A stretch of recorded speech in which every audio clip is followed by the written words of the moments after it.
They were cram-packed with people, and but it was very controlled. It was not too crazy out there. So there we are with Tiffany and Sonny in the middle. You remember them from Champions Forest, maybe? And on the far left, or our right, you'll see one of the missionaries that are there that they are working with, and of course Jeff. And I was the photographer, so I went as the videographer photographer. So here we are on a bus. That's a Portuguese couple that was across the seats from me on the bus. This is the subway. There's the trains. So we did one of these planes, trains, and automobiles while we were there in Portugal. To get to the subway, you had to do a lot of these steps and escalators. And Jeff and I would compete against who could go up and down the steps or the escalator, depending on who was feeling less tired. And there's just some streets. We were a lot of these narrow streets with a lot of stairs, and you can't really tell, but this is kind of a cobblestone that they have.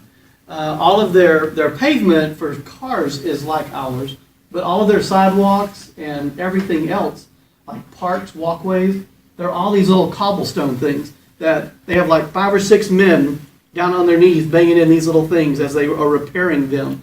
So they're very proud, I guess, of this uneven walkway. So you had to be careful when you were there because it was uneven walkway. But I averaged 25,000 steps a day.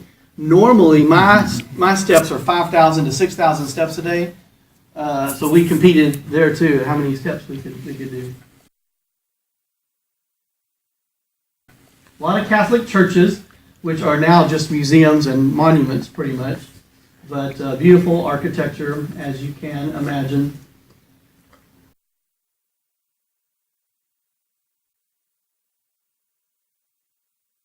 There we are doing what we did 3 times a day. We ate.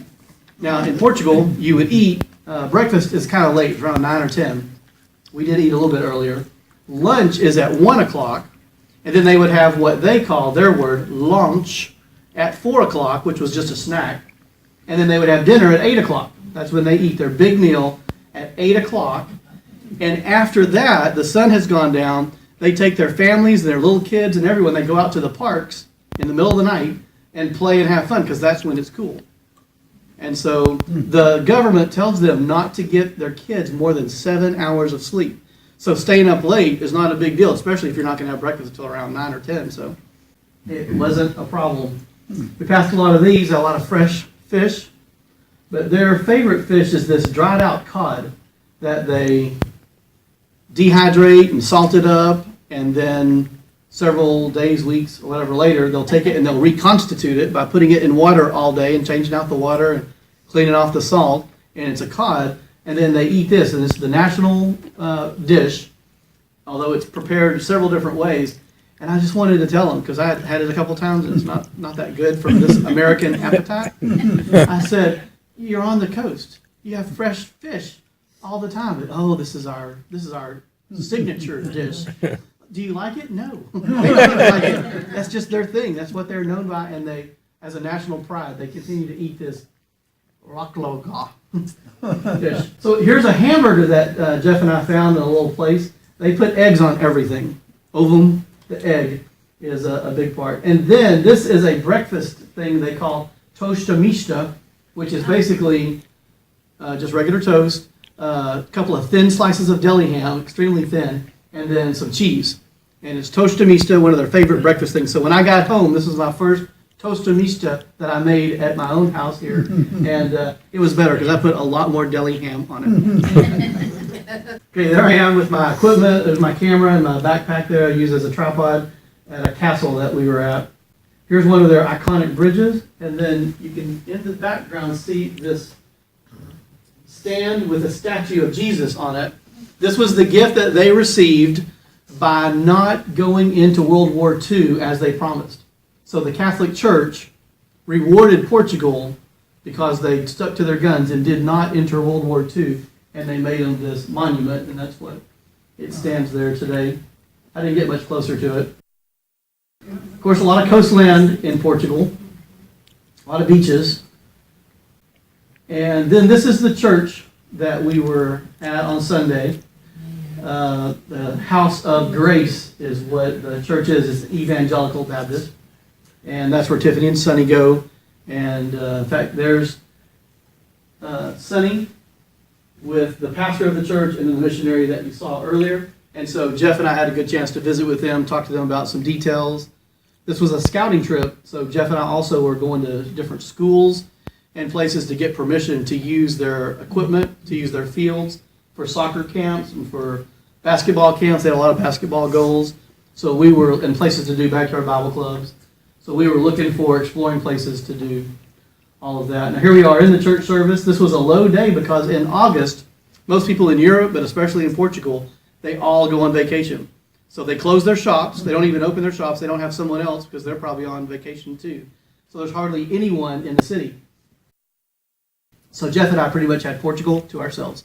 It was great. It was fun. It was a beautiful, clean city and one of the safest cities I've ever been in, even like at 11 or 12 o'clock, because again, 11 and 12 is still early in the evening. They're out having fun, partying. Young ladies on the subways, everyone safe. There wasn't like a huge police presence around. It's just a very safe city. Their biggest crime is pickpocketing. And if you get pickpocketed, you can go to the thieves village at the like every Saturday, and you can buy back the stuff that got stolen from you earlier in the week. So it's a great plan, the way they worked it all out. And the last thing I was going to say is that they legalized all of their drugs. So while we were on the streets, Jeff and I were offered heroin, cocaine, marijuana, no big deal. And they said that since they legalized drugs, which was, I don't know, about 7 or 8, 10 years ago, they said it fixed all of their drug problems, and they rely on the social mores of the families, the parents, to keep their kids off of drugs, and they don't make it illegal, so there's no people, robbing each other and all this stuff, because it's all legal. It's just normal. And so they said that it's really worked well for Portugal. So Jeff and I, when they asked us, we said, well, we've got the good stuff. We've got the gospel. You want some gospel? So neither of us really took each other up on their offers. But we both thought that we had the good stuff. So that was our trip to Portugal. I love being able to share. Thank you very much for the opportunity. Any Portuguese questions? What about an interpreter? Did you guys speak the language? Or? No. Portuguese has 14 vowels, so it's a tough language to speak. Sonny and Tiffany have been there for 6 months. They said it is kicking their rear end. They are having a hard time with the language, but they said that they're learning it. And so, and the Portuguese are very particular about how you pronounce it. So they will correct you, but they're happy that you're trying if you are. So they're a very kind and non-confrontational people. So even though they probably don't agree with you when you're talking about Jesus or whatever, they will just go along and listen to you all day long. And so even if they're not interested, at least they're listening, and they may hear something that will bring them back, but they're not going to confront you. How many people have they got going to that church? That church, they said on a typical Sunday, they run probably around 40 or 50.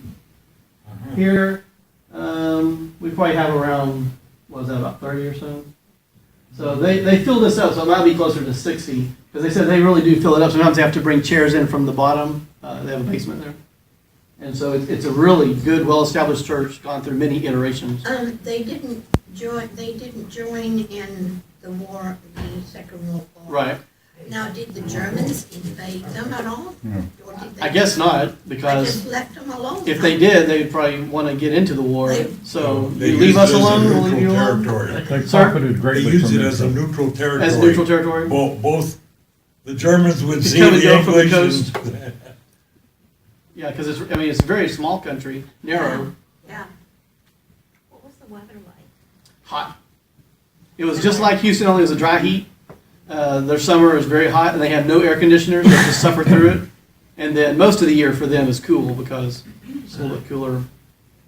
They spend a lot of time at the beach, cool off. They'll get on the subways. All they'll have is their swimsuit and their towel. They don't even, they don't bring like this big cooler of snacks and drinks and stuff. They just go and just carefree and have fun. Subways were full of beachgoers.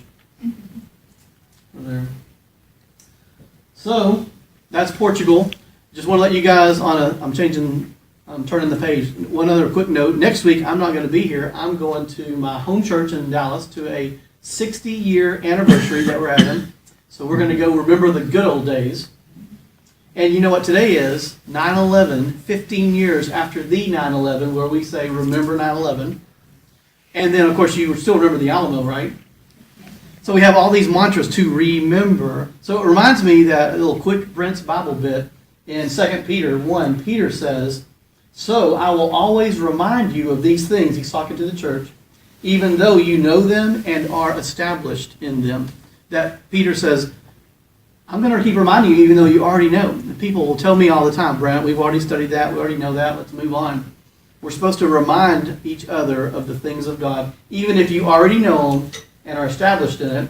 And then Paul says in 2 Timothy 1 to Timothy, "For this reason I remind you to remind others and stir them up about the gift of God that is in you."